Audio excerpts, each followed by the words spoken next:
Hello students, welcome to सेलवेदा। मेरा नाम तनीषा है और मैं यहाँ आपको CSIR नेट जून 2026 के लिए प्रैक्टिस क्वेश्चन करवा रही हूँ। तो आज जो हम यूनिट ले रहे हैं वो है developmental biology and the topic is gastrulation and cleavage. Developmental biology पे मैंने पहले भी एक प्रैक्टिस क्वेश्चन की वीडियो बनाई है। अगर आपने वो नहीं देखी है तो please go and watch it. मैं उसका लिंक डिस्क्रिप्शन में दे दूंगी। ओके, आपको प्रोसेस तो पता ही होगा कि आपको क्या करना है। जब भी आपको स्क्रीन पर क्वेश्चन दिखेगा आपको वीडियो को पॉज करना है, क्वेश्चन पढ़ना है, ऑप्शंस पढ़ने हैं, देन उनका आंसर अपनी नोटबुक में लिखना है। ऐसे इस वीडियो में टोटल 20 क्वेश्चन है। आपको उन टोटल 20 क्वेश्चन को सॉल्व करके आपके आंसर जो भी गलत हैं या सही हुए हैं उसके अकॉर्डिंग मार्किंग करके टोटल मार्क्स कैलकुलेट करके मुझे कमेंट सेक्शन में ज़रूर बताएं। Okay, so let's get start the video students. Your first question is holoblastic cleavage is typically seen in, and your options are A bird egg, B reptilian egg, C mammalian egg, and D insect egg. And your correct answer is option number C mammalian egg. Holoblastic cleavage mammals के अंदर देखा जाता है। Holoblastic का मतलब होता है complete cleavage. अब कंप्लीट क्लीवेज यानी कि जब पूरा ही सेल एक कंप्लीट क्लीवेज में जाए या पूरा एग कंप्लीट क्लीवेज में जाए। अभी तब होता है जब यॉक की कॉन्सेंट्रेशन कम हो। तो जो मैमल्स होते हैं उनके अंदर यॉक की कॉन्सेंट्रेशन कम होती है जिसकी वजह से उनमें कंप्लीट क्लीवेज यानी कि होलोब्लास्टिक क्लीवेज देखा जाता है। Okay, next question. Radial cleavage is the characteristic of, and your options are A mollusk, B annelids, C echinoderms, D arthropods. And your correct answer is option number C echinoderm. Radial cleavage जो होता है वो echinoderms और chordates दोनों में देखने को मिलता है। रेडियल क्लीवेज जो होता है is a characteristic feature of deuterostomes. ऐसे एनिमल्स जिनके अंदर ब्लास्टोपोर से एनस बनता है। ओके, उनको बोलते हैं deuterostomes. Next question. In mammals cleavage leads to the formation of, your options are A blastula, B morula, C gastrula and D neurula. And your correct answer is option number B morula. Gastro cleavage से morula बनता है। Okay, it is a 16 to 12 cells of ball like structure जिसको अपन मोर्यूला कहते हैं। आप picture में भी देख सकते हैं एक बॉल जैसा स्ट्रक्चर दिख रहा है जिसमें सिर्फ सेल्स दिख रही है। ओके, इसको बोलता है मोर्यूला। इसके बाद बनता है blastula. Next question, question number fourth. Discoidal meroblastic cleavage is seen in, and your options are A frog, B bird, C mammal and D amphioxus. And your correct answer is option number B bird. Discoidal meroblastic cleavage bird के अंदर देखने को मिलता है because bird के अंदर मैक्रोलेसिथल type का egg होता है। अब मैक्रोलेसिथल से मेरा क्या मतलब है, जिनके अंदर यॉक की कॉन्सेंट्रेशन बहुत ज़्यादा होती है। मैक्रो का मतलब होता है बहुत ज़्यादा, तो जिनके अंदर यॉक की कॉन्सेंट्रेशन बहुत ज़्यादा होती है ऐसे एग को मैक्रोलेसिथल एग बोलते हैं जो कि बर्ड्स के अंदर पाए जाते हैं।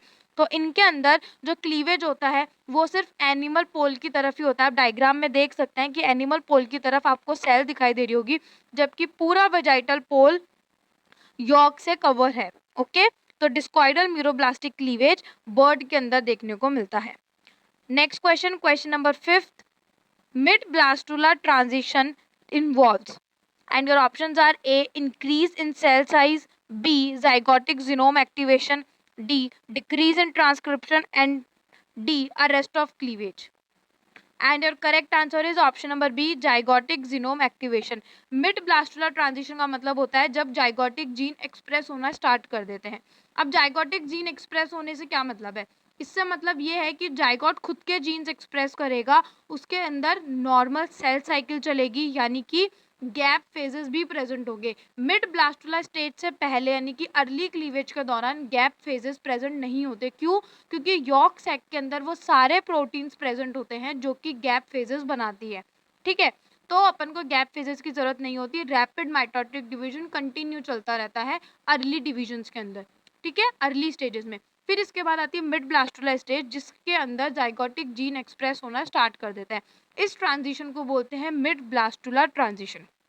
Okay, so correct answer is option number B zygotic genome activation. Next question, question number 6। Cleavage divisions are, cleavage divisions क्या होते हैं? And your options are A growth phase, B reduction division, C mitotic division without growth and D meiotic. And your correct answer is option number C mitotic division without growth. Cleavage division जो होते हैं वो rapid mitotic division होते हैं, जिनके अंदर कोई growth नहीं हो रही होती है, बस कंटिन्यूस सेल डिवाइड होती रहती है। Okay, so correct answer is option number C, mitotic division without growth. Next question, which cleavage type is fastest? And your options are A, amphibian, B, mammalian, C, insect and D, bird. And your correct answer is option number C, insect. insect के अंदर superficial cleavage पाया जाता है, यानी कि सिंक्शल condition देखने को मिलती है। मैंने आपको बताया था कि ड्रोसोफिला के अंदर सिंक्शल कंडीशन देखने को मिलती है, यानी कि सिर्फ न्यूक्लियस ही डिवाइड होते रहते हैं, सेल मेम्ब्रेन नहीं बनती है, साइटोप्लाज्म डिवाइड नहीं होता। ठीक है, तो सिर्फ न्यूक्लियस डिवाइड होते हैं, तो वो रैपिड डिवीजन होते हैं। तो सबसे ज़्यादा क्लीवेज फास्टेस्ट किसके अंदर पाया जाता है? इंसेक्ट के अंदर। क्यों? क्योंकि उनके अंदर कौन सा क्लीवेज टाइप पाया जाता है? Superficial cleavage. और इसका बेस्ट एग्जांपल है Drosophila melanogaster. Okay, next question, question number 8, gastrulation leads to the formation of. Gastrulation से क्या बनता है? And your options are A, blastocoel, B, germ layer, C, morula and D, neural tube. And your correct answer is option number B, germ layer. Gastrulation से germ layer बनती है। Germ layer 3 type की होती है, ectoderm, endoderm and mesoderm. Next question, question number 9, blastopore becomes mouth in. Blastopore किस में mouth बनता है? And your options are A, deuterostomes, B, protostome, C, vertebrates and D, mammals. And your correct answer is option number B, protostome. Blastopore से mouth जिसमें बनता है उन्हें protostomes कहते हैं, और ब्लास्टोपोर से एनस जिसमें बनता है उन्हें ड्यूटेरोस्टोम्स कहते हैं। Okay, next question, question number 10, organiser region discovered by. Organiser region को किसने डिस्कवर्ड किया था? And your options are A, Watson, B, Spemann, C, Darwin and D, Mendel. Very very easy question. Your correct answer is option number B, Spemann. इसलिए organiser का नाम Spemann organiser भी कहते हैं। Next question, question number 11, involution is. Involution क्या है? And your options are A, outward movement, B, rolling inward movement, C, cell death and D, cell division. Involution is a type of gastrulation and your correct answer is option number B, rolling inward movement. आप diagram में भी देख सकते हैं कि cell अंदर की तरफ मूव करती है, इस प्रोसेस को बोलते हैं इन्वॉल्यूशन। अंदर की तरफ रोल करती है and the process known as involution. It is a type of gastrulation. Okay, next question, question number 12, which germ layer forms muscle. कौन सी जर्म लेयर मसल्स बनाती है? And your options are A, ectoderm, B, mesoderm, C, endoderm and D, neural crest. Very easy question. Muscles mesoderm से बनती है and your correct answer is option number B, mesoderm. Next question, match the following है। इसमें आपको बताना है, आपको gastrulation के टाइप दे रखे हैं और उनके फंक्शन दे रखे हैं, मतलब वो कैसे होती है, प्रोसेस कैसे होता है। एपीबोली, तो एपीबोली का करेक्ट आंसर क्या होगा? बताइए, एपीबोली क्या होता है? शीट की स्प्रेडिंग होना। एपीबोली का मतलब होता है जब शीट स्प्रेड होती है। सो 1 का क्या हो गया? पी। और इंग्रेशन का मतलब होता है इंडिविजुअल माइग्रेशन। जब एक सिंगल सेल माइग्रेट करती है ऊपर से नीचे, हाथ, उसको बोलते हैं इंग्रेशन। नेक्स्ट है इन्वेजिनेशन, अंदर की तरफ फोल्ड होना, इन्वेजिनेशन। कन्वर्जेंस यानी कि narrowing. So correct answer is option number A, epiboly P, यानी कि फर्स्ट का पी, सेकंड का क्यू, 3 का आर एंड 4th का S. Next question, next question again matchup type question है। एमनियन क्या काम करता है? Amnion is the waste storage. Okay, ये सारे एक्स्ट्रा एम्ब्रियोनिक जो अपनी लेयर्स होती है उनके बारे में बता रहे हैं। ठीक है, तो एमनियन वेस्ट स्टोरेज का काम करता है। तो अगेन फर्स्ट का पी, सॉरी, एमनियन प्रोटेक्शन का काम करता है।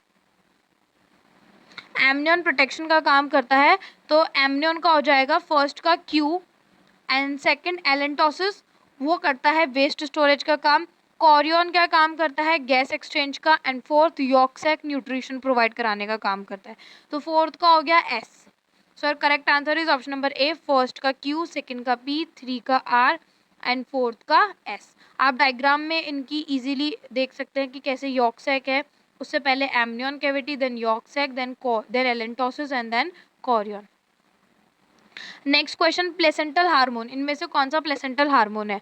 And your options are A, insulin, B, HCG, C, thyroxine and D, cortisol. And your correct answer is option number C, HCG.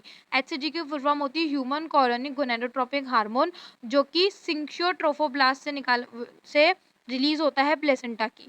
Implantation के बाद, ठीक है, to maintain the corpus luteum and progesterone production, ठीक है। HCG ही pregnancy detector है, जब अपन pregnancy को detect करते हैं तो वो HCG हार्मोन ही डिटेक्ट करते हैं, okay.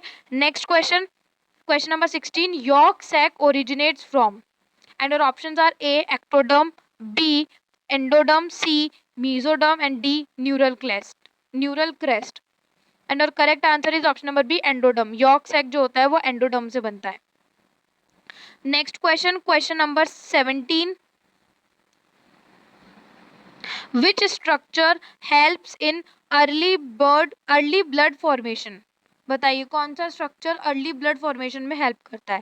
And your options are A chorion, B yolk sac, C amnion and D allantois and your correct answer is option number B yolk sac. Yolk sac जो होता है वो ब्लड फॉर्मेशन में help करता है early stages में, okay. Question number 18, which cleavage type allows formation of identical twins, identical twins कौन से क्लीवेज टाइप से बनते हैं। And your options are A spiral, B determinate, C radial and D discoidal and correct answer is option number C radial. Radial cleavage जो कि echinoderms और chordates में पाया जाता है, it is a type of indeterminate cleavage, यानी जिसको हम बोलते हैं regulative type of development. Regulative type of development वो होता है कि अगर अपन एक सेल को रिमूव कर दे तो भी उसकी दूसरी सेल्स जो बची है वो कंपेंसेट कर सकती है और पूरा ऑर्गेनिज्म बना सकती है। इसलिए ट्विंस भी दो तरह के होते हैं, मोनोजाइगोटिक और डाइजाइगोटिक। जो मोनोजाइगोटिक यानी जो एक ही जाइगोट से बने हैं, ऐसे ट्विंस के अंदर रेडियल क्लीवेज की वजह से वो बनते हैं। एक जाइगोट के अंदर रेडियल क्लीवेज होता है जिससे दो सेल बन जाती है और वो दोनों सेल ही कंप्लीट ऑर्गेनिज्म बनाती है। So your correct answer is option number C, radial cleavage. Next question, question number 19. Removal of one blastomer at 2 cell stage leads to abnormal embryo in. अगर अपन 2 सेल स्टेज के blastomere से एक cell को remove कर दे और वो abnormal embryo बनाए तो ये किसके अंदर देखा जाता है। Your options are A echinoderm, B amphibian, C mollusk and D mammal। देखो भाई, इकाइनोडर्म और कॉर्डेट्स तो अंदर अपना रेडियल क्लीवेज यानी कि रेगुलेटिव डेवलपमेंट देखा जाता है, तो उसके अंदर तो एबनॉर्मल एम्ब्रियो नहीं देखा जाएगा, तो ए और डी तो वैसे ही हट गया। सो अब बचे अपने बी और सी, तो correct answer is option number C mollusc. Mollusc के अंदर स्पाइरल क्लीवेज होता है which is a type of determinate cleavage, तो उसके अंदर जो सेल्स होती है वो कंपेंसेट नहीं कर सकती, तो अगर अपन किसी भी सेल को रिमूव करेंगे तो उसके बिहाफ पर वो ऑर्गन नहीं बनेगा। Next question, grey crescent determines, grey crescent क्या डिटरमाइन करता है, कौन सी एक्सिस डिटरमाइन करता है। Options are A ventral axis, B dorsal axis, C posterior axis and D interior axis and correct answer is option number B dorsal axis. ये amphibians के अंदर बनता है, ग्रे क्रिसेंट फ्रॉग के अंदर देखने को मिलता है after cortical rotation, okay. Dorsal axis को बताता है, जो ब्लू ब्लू स्ट्रक्चर दिख रहा है डॉर्सल साइड पे वो क्या है, ग्रे क्रिसेंट है।